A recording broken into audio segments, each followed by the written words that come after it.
Hello, Mike with Imperial Tropicals on another Friday edition of our Fun Fridays. Hey, what's up, Lori? Will Bana, it's 11. You must be on Central Time. Oh, maybe, yeah. What time is it here? 12:01. All right, don't be messing with me, Will. What's up, Vito? Yeah, I know time changed this past weekend here. What's up, Hydroconiac? Um, Plus, the time change from overseas has been hard to get used to. My man Ahmad, what's up? Jack from California. Kevin Smith. Hey man, I appreciate that. I've got a lot of videos coming up, so I took a lot of footage on my trip. Hey Manny, thank you. Don Gooman, what's up, Gooman Brothers? Kane Deathridge, Tennessee in the house. Kevin Smith. So I have some zebra pelicos growing up. So they're looking really nice. And in fact, the guy that I went to visit in Indonesia, he's one of the largest zebra pelico breeders in the world. I think he produces over 1,000 zebra pelicos a month. So in a few weeks, when I get my rainbow fish shipped over to me, I will bring in some zebras from him. What's up, Joseph? I didn't pass you up. What's up? I don't even see where you commented yet, Joseph. What's up, Joseph? I got to say thank you for holding it down in the fish group on Facebook. So those videos are hilarious. So you really should start your own YouTube channel and do a comedy sketch just on the African cichlid tank. So Jack says he wants one or two. Vito, yeah, I got a lot of pictures and videos, and we caught some really amazing fish while we were there. So no, Joseph didn't tell me what happened, Ahmad. What happened? Oh, he thought he he thought he missed it yesterday. Uh-oh. So Wilbana says, "My boy Oliver, I need early access to all the new stock. Let's make it happen." I tell you what, I will do. I will probably before I post it online, I'll give everybody a heads up in the fish group on the Facebook page. So before we release any of it online, but I'll be honest with you, it's been crazy since I've been back. I'm way behind, so we are not quite ready. I got to get pictures of the new fish, and then we will put them up. So there's a couple of them that are a little bit. They're just the males are just starting to show color. So I like to get them up a little bit bigger. So once they are, everything will be ready. So all right. So Tom, Andy, hello from Malibu. Good man. I love Malibu. I love California. Johnny, what's up? Long time no see. Yeah, it's been. I don't even remember how long it's been since I did the Fun Friday. I think 3 weeks. About 3 weeks. So yeah, it's been a while. Lori's telling everybody to hit the like button. We got 9 likes. We got 45 people watching and 9 likes. So hit that like button. All right. Albanet 1992. Hello, Rebecca. Awesome. Thanks, Will. Gary Lessner. He just got done with 3 water changes. That's the life. That's the life we live. Ahmad saying his J-Lo Reef is a champ. He pulled through after jumping out. Yeah, that's right. He jumped out of his tank after the first day in there. His colors are amazing. Yeah, it's a really nice fish. Really nice fish. And a lot of these fish I've never personally kept in an all male tank, so I'm curious on how well they hold their colors. So the Jello Reef I've seen in quite a few all male tanks, but like the Linthrops species and stuff like that, I haven't been able to see, how they hold up in an all male tank. So all right, let me get some of these questions.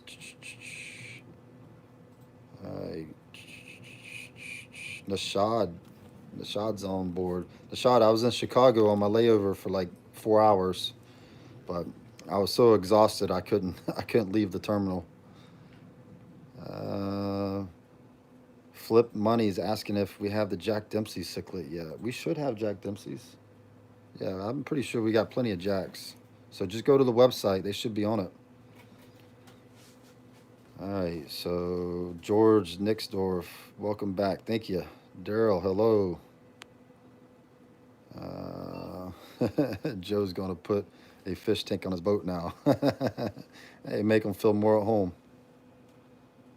Um, well, then, come here so we can see you. What's up? Trying to get through Team America. Austin D is here. Show some fish. I'm going to show you some of the pictures I took on my trip. So um, I don't think I'm going to make it out to the greenhouses. But I promise I will get caught up on some fish content. So Tom's saying he's ready to get one of those blue dragons. I know the blue dragons are looking nice. I went in there to check on them the other day, and man, their colors are popping. So hello from Puerto Rico, Francisco. What's up, Cat? Can't stay too long. Pool season has arrived. Yeah, you guys are finally getting some good weather to work in. So our pool season's been going on all year. Susan, my fan in Pennsylvania. Steve Bennett, what's up from Ontario? So Steve, we're hoping to be shipping into Canada starting next week. So I know a lot of our Canadian friends have been on us for a long time about getting set up to ship into Canada, and um, I'm hoping next week we're going to be ready to go. So, what's up, Allie? Glad I'm back. I'm glad to be back. So, Susan's ready to see some stuff. Tom Burt, what's up? Vito saying his blue dragon is gorgeous. Brian P's asking about Aquashello in Dallas. So we actually had canceled it before I left on my trip, and then everybody's telling me they still had of us on the lineup. So I don't know. I thought about just flying out to see everybody and not bringing fish with me. So there's a possibility I might show up just to check the show out, but I don't think I'm gonna be there for very long. I might just fly out to Dallas and check it out, but don't hold me to that because I got a lot going on. So Mauricio from Monterey. Hey, I seen the pictures from Josh Cunningham's trip, man. That looked amazing. So the McKinley Eye video that Josh took was phenomenal. So we actually are growing some up for breeders. So that's a super awesome fish. I'd like to go there one day and swim with those fish also. Rob Thomas from Matchbox 20. Dang. I don't know. Hey, we had, what was the one guy? We had one star on there one time. Oh, man, I can't remember his name now. I'll have to look it up. I know it got all Sierra all mixed up whenever Sierra was with us. All right, guys, I'm going to start going over my trip. All right, we got 65 people. All right, so first of all, the trip was amazing. All right, it was very exhausting, but it was an amazing trip. I went with my good friend Hans Evers from Germany, who you guys, if you guys read the Amazonas magazine, Hans is a big part of that magazine. So I went with Hans and my friend Jeffrey, who's in Indonesia, that is a breeder, and the three of us. Um, I landed in Jakarta and we stayed for I think a day and a half visiting Jeffrey's place, and then at like 11 o'clock at night we caught another plane and flew to Papua, Indonesia. So let me flip the screen and show you guys where Papua is. All right, so Papua is, we were in Jakarta, okay, and then we caught a plane and we flew to Bird Heads Island, all right, which is this little island right here, all right. And you guys, if you guys don't know, like half of the island This whole half is controlled by Indonesia, and then this half is controlled by Australia. So that's the PNG side, the Papua New Guinea side. And there's really cool rainbow fish, all over the island. The area that we went to is known for the Boesmanni rainbow. So that's where the Boesmanni come from. There's, I don't even know how many different strains of rainbow fish or Boesmanni come from there, but off the top of my head, there's at least six different varieties. So that's probably the most well-known fish that comes from there. But the thing that we wanted to do with Hans is we wanted to go collect in areas that had never been collected before. So the government had put in a new road recently to different parts of the island that made areas accessible that was not accessible before. So I'm just going to flip the screen. I just literally, I mean, this is like the raw pictures from the trip. Every picture I took is on this, so I'm not going to go through every picture, but I'm going to scroll through and show you some of the highlights of the trip.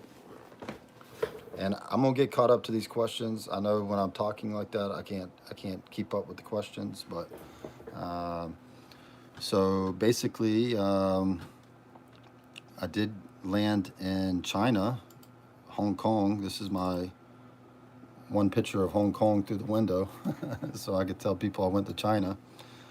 Um, we visited Jeffrey's place, who has some amazing, amazing fish. This is actually a picture hanging up in his room, and I did not get to see this bird, but Papua is known for this bird. It's the bird of paradise, and it's a beautiful bird. But in reality, I did not get to see a lot of birds when I was over there. They said you know, we were in a jungle type environment and the mountain range, and we did not get to get to see a lot of animals really. I mean, we saw quite a few fish species, but what I was told is that you pretty much have to go, to see the birds. You have to pretty much go on a birding tour guide.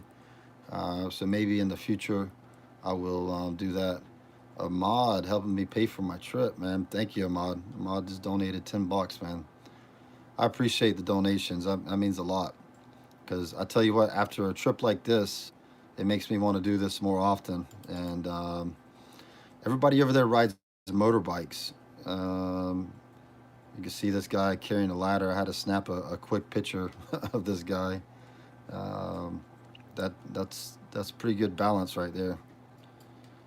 But yeah, you're going to see me traveling a lot. Like I said, everybody, lots of motorbikes. The people were super friendly. I couldn't believe just how friendly the people in Indonesia were, and also in Papua.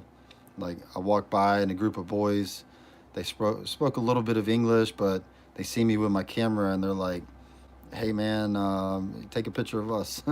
So I took a picture of the boys there in the street. That was in Jakarta, and like I said, everywhere I went, the people just would wave and smile, and you know, a few of them knew a few English words. These guys were doing some construction, and they're like, "Hey, what's up?" Uh, but the motorbikes, man, look at this. I finally got a picture of four of them on a bike. I know this is normal to them, but it's not normal to me. And I guess people, that's their means of transportation. So, but the driving, there is no rules to driving over there. It's just like a free for all. Dang, Vito just donated $10 too, man. Vito, I really appreciate that, man. That's um, that's awesome. So I'm gonna have big plans in the future, and going to catch these new fish is that's what I love, man. It was like a dream come true for me right there.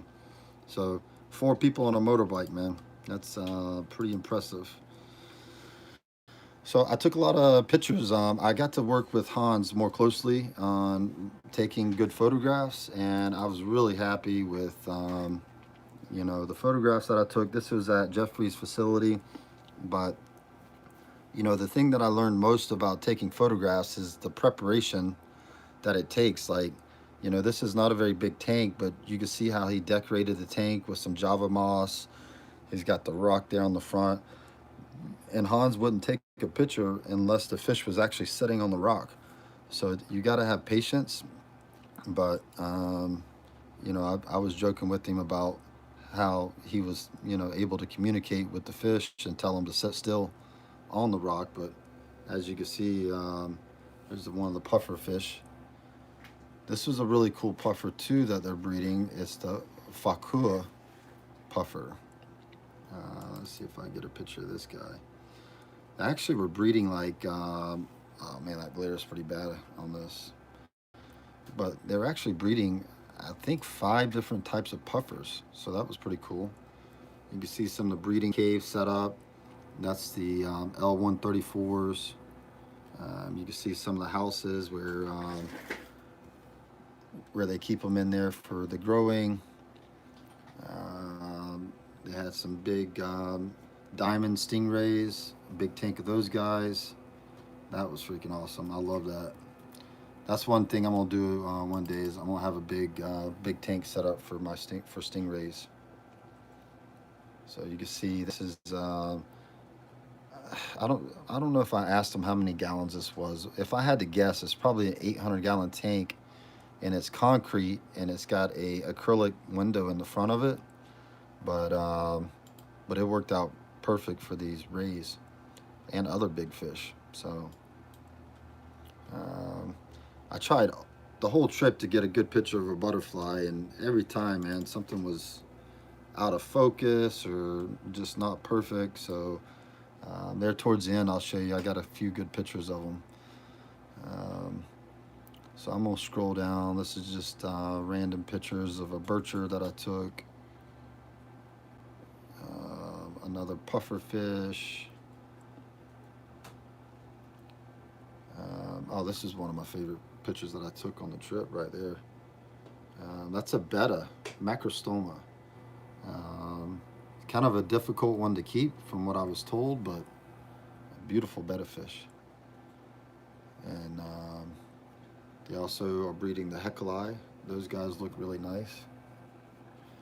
There's my good friend Hans. All right. So we basically flew out of Jakarta at 11 o'clock at night, and we flew 4 hours, and there was a 3-hour time change. So like we landed that morning, and Sorong is the name of the city, and then we went on a long journey. It was a 4-hour drive, but man, it was rough. It was not easy driving. And one of the first people we saw were these kids on the side of the road. They're living in the forest. You can see their house back there in the woods there, but they were actually selling the snake. They wanted us to buy it to eat, and we told them that we didn't really have an appetite for snakes, but I still thought it was really cool. Let's see, computer's loading, but yeah, that's a big snake, and those are little kids holding it. So that was a pretty cool first experience. That was the first thing we pretty much saw. Everywhere we went, people would ask for our picture because not many people visit the area. So like everywhere we went, people were like, "Hey," they would, in whatever language they were speaking, would hold up their phone and do the picture taking sign. So so yeah, I mean, people probably took more pictures of us than we did of them. But so everywhere we went, we had to ask permission from the village to fish. So this was like the first fishing spot that we went to, and we caught some really nice rainbows here in this tank. All right, thank you. But as you can see, it's fast flowing, like waterfalls into like really clear little lagoons, and it was just, I mean, the water there was just spectacular. But here's a picture of, I mean, we had the whole entire village out there watching us, and we actually, we pay the village chief money to allow us to fish, and there's times that people kind of get where maybe you paid the chief, but the chief's brother or cousin or whoever means that it feels like that's not enough. So um, there's a few times that you heard some other people in the background kind of getting loud, but usually whoever the chief is for the village, usually what they say goes. Um, like here's the chief for the village where we first fished right here. So that's him right there on my cursor. Yeah, I mean, the people there, Tom, I mean, they don't have any jobs or money. So whatever money they earn is usually from growing vegetables or fruit or something from the forest, and they have little stands set up everywhere, selling their fruit and vegetables on the sides of the road.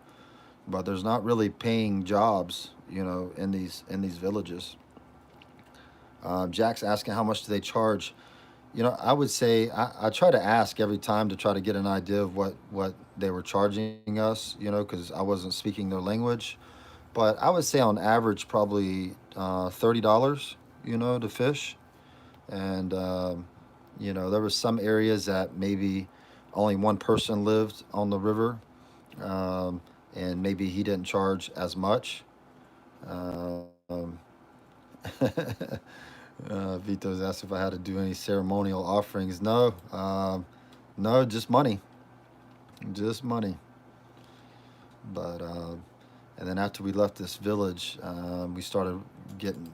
This is all mountain range, so like you can see really the mountains in this picture. You can see how. I mean, they're probably 400, 500 foot high. Jack, usually we caught fish every time, um, but usually we paid them after we fished. So we didn't really get into a situation where um, we actually fished and did not catch anything. Um, like here's part of the forest that they're clearing to grow vegetables and fruit. What they do is they do like a what they call slash and burn. They cut some of the trees down and then they burn it. And I didn't see it widespread. Usually it was really small areas that they were slashing and burning. So I don't think it was very detrimental to the area. I mean, it's a tough life there for them. So I think I think they were taking pretty good care of the resources that they had. This is another really beautiful picture. Hey, Doug, appreciate it, man. One day I'm gonna come to Colorado and see you. Doug Neese from Colorado. But I used a cast net on a lot of it to catch the rainbows. There was a few times that there was too many sticks for the cast net, so we had to use a seine net.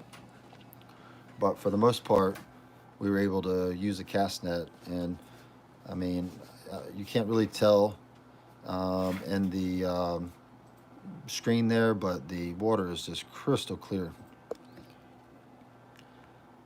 Yeah, Tom, that's cool that Gary did a presentation on Papua. Yeah, Gary's Gary's the man. We actually fished some areas that Gary didn't go to before, so that was kind of cool.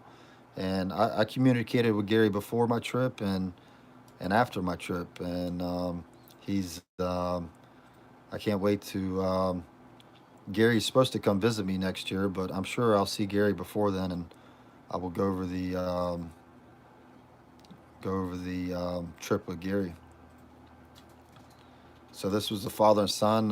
When we pulled up, they were actually washing in that area that I was fishing. Um, the the funny thing is, they don't have like running water. So the creeks that they live on is where they drink. They drink the water, and they also shower and wash in it sometimes. But the people, I mean, this guy was just super friendly.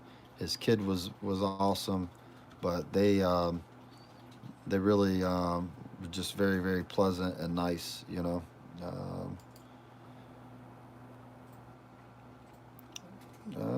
So I'm gonna jump ahead a little bit.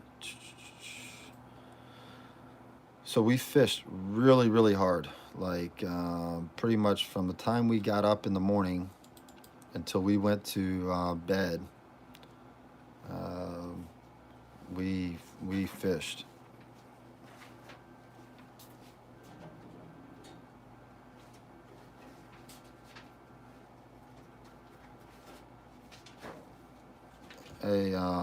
Optimistically cynical, man. I don't really find that too funny. I don't know if that was a joke or not, but that's nothing to joke about. Here's a picture of Lake Amaru, which is where a lot of the Bosemani are found. Beautiful area, but you can see like everywhere you went, you've seen wild dogs too, and they do eat these dogs. Not all of them, but if they venture out into the forest, but they were all the same size and build, and I don't know, the breed of the dog, but this is the only breed of the dog on the island, and you see most of them are brown, but I did see some black ones and stuff like that, but so some color variation, but they're all the same build. Um, but people they fish the lake. Unfortunately, in this picture, there's several invasive species.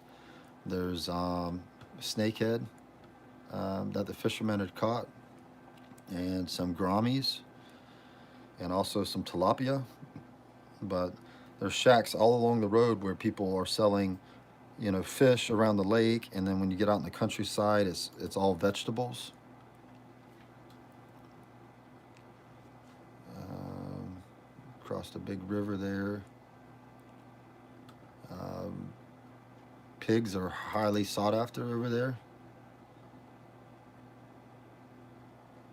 Yeah, it might be some dingo in them, Jack. They do kind of look like a dingo. And there's a lot of similar species, on the Australian side. But pigs are a prized possession over there. This is what most of the people lived in. Um, this is the typical housing that they have. They got it held up with like bamboo, but it's a pretty nice, well constructed hut. I have to say, very nice, very nice. Josh, the drone was amazing. I've got quite a bit of drone footage, and it was amazing.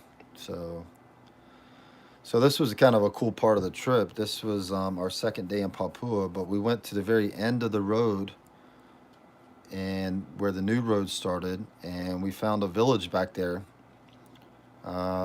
Ed's asking why so high off the ground. I would say snakes, bugs, and probably a little bit cooler, and also flooding. So there's probably of those four, I would say probably all four of them were, reasons why, but pretty much all of them were high off the ground like that. It's funny because the Indonesian government had built houses for them. This was their main mode for moving goods around was a wheelbarrow, and that little girl pushed that thing up a hill too. That was not that was hard work.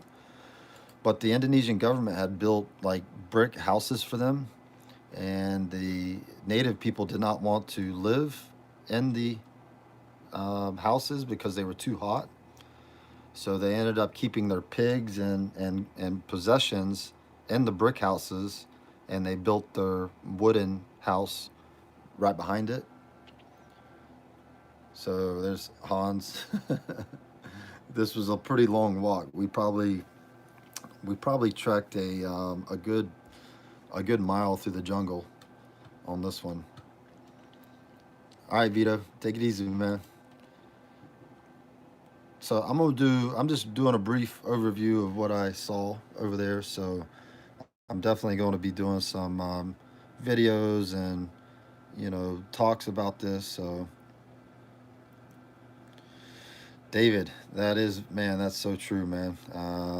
I've been overseas, quite a bit, and every time, man, it makes me just appreciate just how nice we have it here, man. I was so ready to get back to civilization. Um, it was we're lucky. That's all I can say is we're very fortunate to have what we have. I mean, these people over there, it's life or death for food. So there's Hans with his one of his little puppies. He wanted to take it home. One of his little dingoes. I think the kid wasn't too happy about him holding his puppy. um, all right, Steve, take it easy, man. This is how we caught a lot of the fish was with a seine net, like where it was too rocky.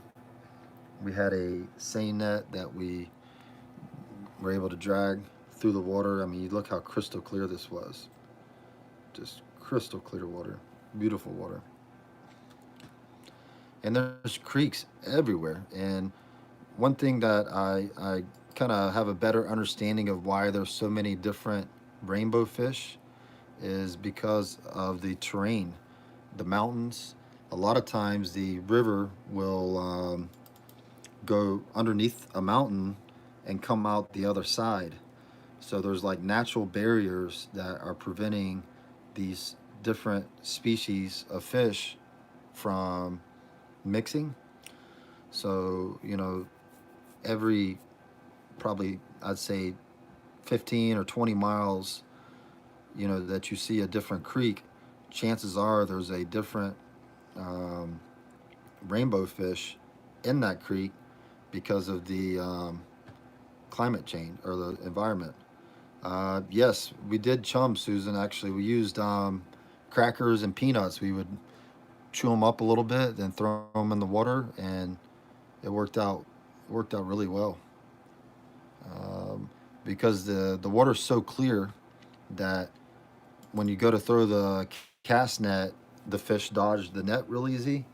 So we would chum them up a little bit, and then I would throw the net, and that seemed to work out the best. You can't really see on this one, but man, that's a nice little waterfall right there going into that lagoon. Uh, so yeah, this isn't even halfway through my trip, people. This is like probably day three. Just to kind of give you an idea of just how much we saw. I haven't even started taking fish photos at this time because at some point I think later on this night we started photographing everything that we caught. So and also it was a lot of work to keep the fish alive during the trip because we had to do water changes like 3 times a day. So there's Mr. Hans with his friends. But like I said, the village people were all very very nice people, man. Very very nice. This is another tree house that I had to take a picture of because it was so far up the tree that I'd be a little scared to the wind might knock it out. All right, come on, load now. The computer's getting slow, but they built this one up in the tree. But I thought that was pretty cool. Jack, that's a good question. No, they didn't seem. I mean, the dogs looked like they were facing poverty because I don't think the dogs are treated. like the same as we treat our dogs over here, but they the people um, looked like they were getting, good nutrition, mainly through the forest. I mean, the forest is the jungle. The rainforest is so rich with food, with natural plants and fruits and everything else. I think they are able to get a good diet through that. So, Chris is here for the first time live. Cool, Chris.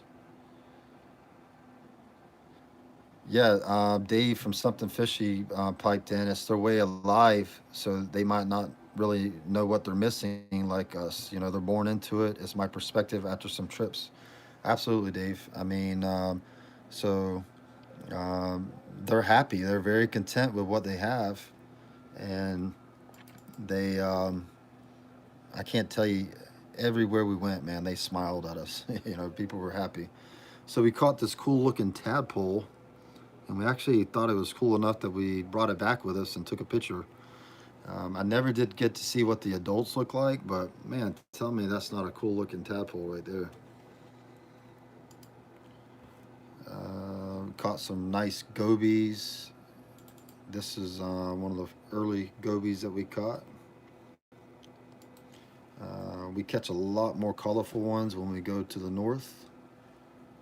We did catch some really cool looking crayfish. If my if it'll load, let's see if this picture is good enough. The crayfish were just amazing colors on them. Unfortunately, this is the Cherock species, so it's illegal to have in Florida. But I am working on a special permit to allow them to be brought into Florida. But this is just one of the many colorful crayfish that we caught.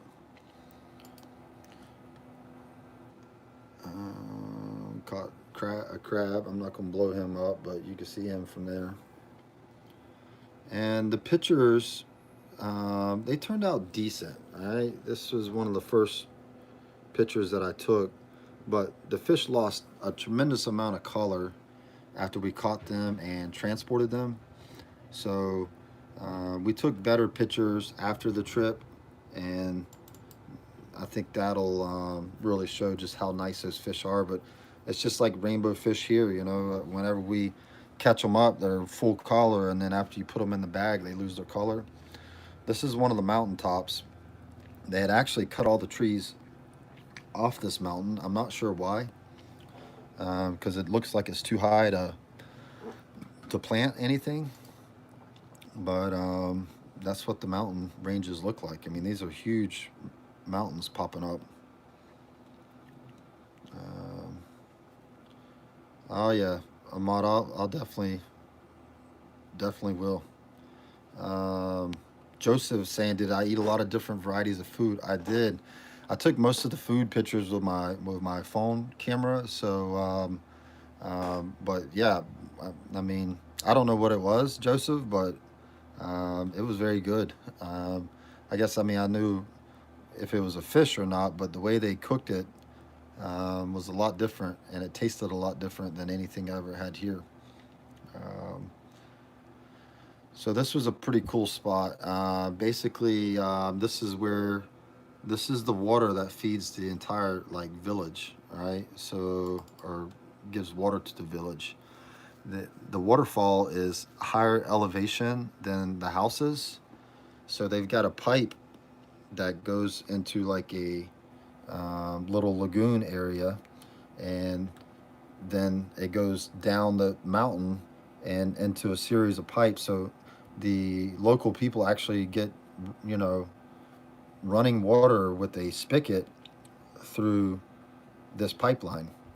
So as you can imagine, this is the drinking water for the village. So we could not collect the fish in that area, but we were able to collect fish down um, down from the um, water hole. So like this is where we were collecting them, and we actually caught a new rainbow species, one that hadn't been collected before in this area. That is, Hans feels pretty confident that it's only found, in this little creek right here, because it was so isolated. I finally got me a good butterfly picture in this spot. Let's see some of the butterflies. Butterflies are not easy to get pictures of, especially those butterflies because they never land. They're always flying. This was one of my favorite places. This had Java fern growing naturally in the creek and all types of mosses and everything else. And what's cool is like you walk up this little creek and the water is coming out of the actual mountain. So like there's an actual barrier for the fish that they cannot pass. And then if you follow it the other direction, you're going to see the same thing. It ends up disappearing into an actual mountain, and it's that's why there's so many different types of rainbow fish, especially from this area. A rare one. Appreciate it, man. I'm glad to be home. No, man, you don't want to sleepwalk there, man. I mean, the people were really nice, but we made sure that we were indoors, every night in a safe area. But you know what? Even that being said, there were several times I walked around like the crowded markets. This is a new rainbow fish that we caught, and like I said, it's not full color, but you can still see all the potential in it. Really nice fish. So we don't really have names for these fish right now. Hans, that's going to be Hans's job is to try to identify, what this fish should be called until science actually comes up with the name. Um, so we'll probably call it, Melantinia, and then the creek that we caught it in. This was a really cool place. So we caught a super orange crayfish in this little creek right here that is as bright orange as you can imagine. I mean, you can see how clear the water is right there. Name them by the discoverer. Nah, I mean, maybe Hans. I haven't earned that. I haven't earned that yet. Yeah, Ron. The water was just super clear. I'm talking about as clear could be. I got me a nice dragonfly picture right there. It had all kind of purple on it. Really nice. I took pictures of everything. So people, plants, flowers. Um, Give this time to load. The crayfish, we didn't take pictures of the crayfish until later that night. We did snap a few pictures of the rainbows in that creek.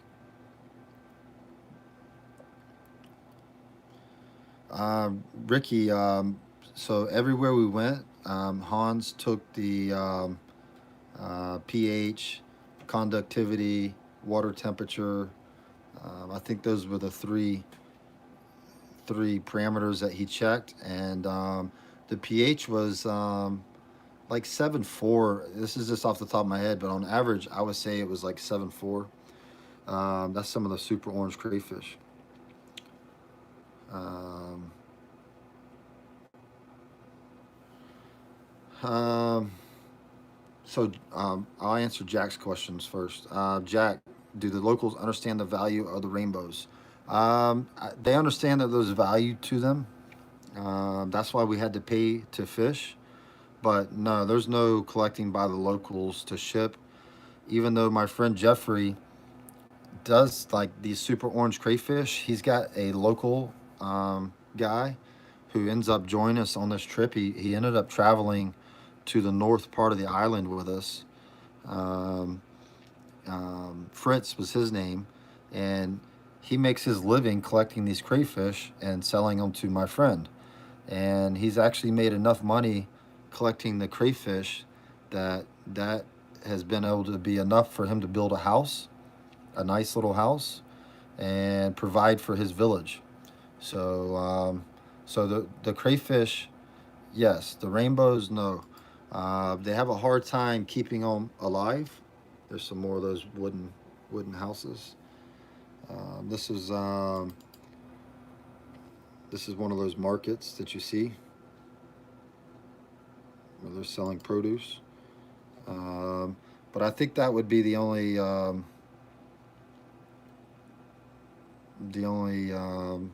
thing is the crayfish right now. Water temperature. All right.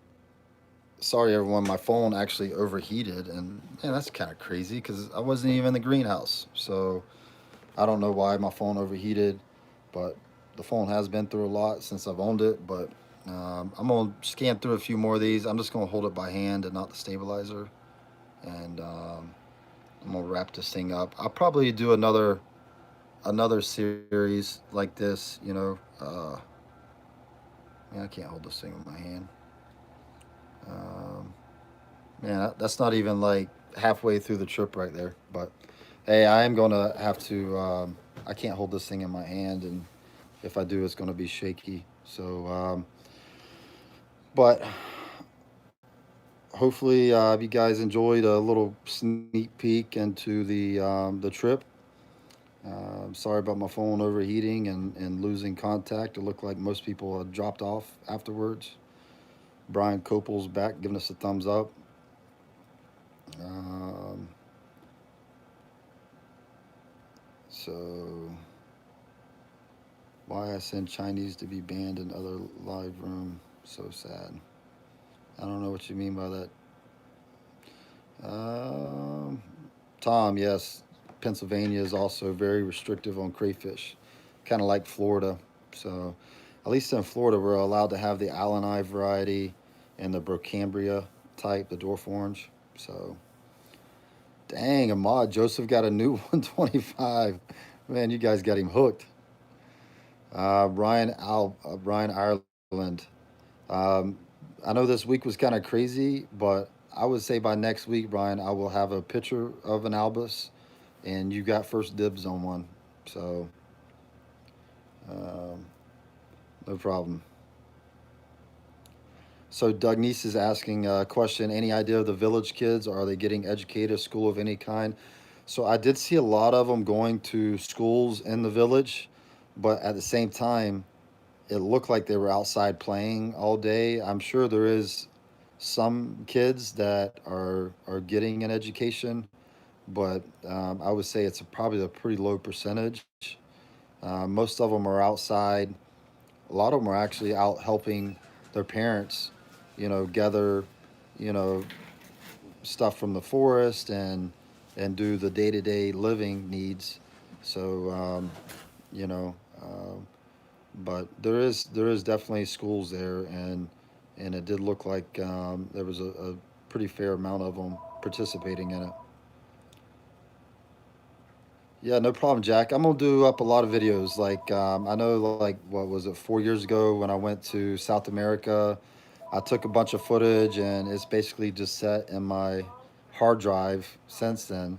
So I never did put that footage out, but I plan on putting it out. But I think with this footage, I'm probably just going to start staying up late at night, working on putting some videos from like day one, highlights from day one, highlights from day two, highlights from day three, and just go through a sequence of events, and then also do some separate videos highlighting certain species of fish that we caught, like the orange crayfish. I took underwater footage of their habitat. Unfortunately, we did not get any of those on camera because they actually only catch those at night because they hide so deep into the rocks. But I did catch several crayfish on film that were really cool also. So I'll definitely be I'll be putting a lot of this footage out. So guys, just feel free to share it all you want. I do not. I'll tell you now. I'm not going to do the videos through the Imperial page. I'm going to do them through the my personal YouTube page. So if you're not already following the Mike Drotty on YouTube, that's where I'm going to put a lot of the traveling stuff on. I might put some species stuff on the business page, but I'm trying to separate the two.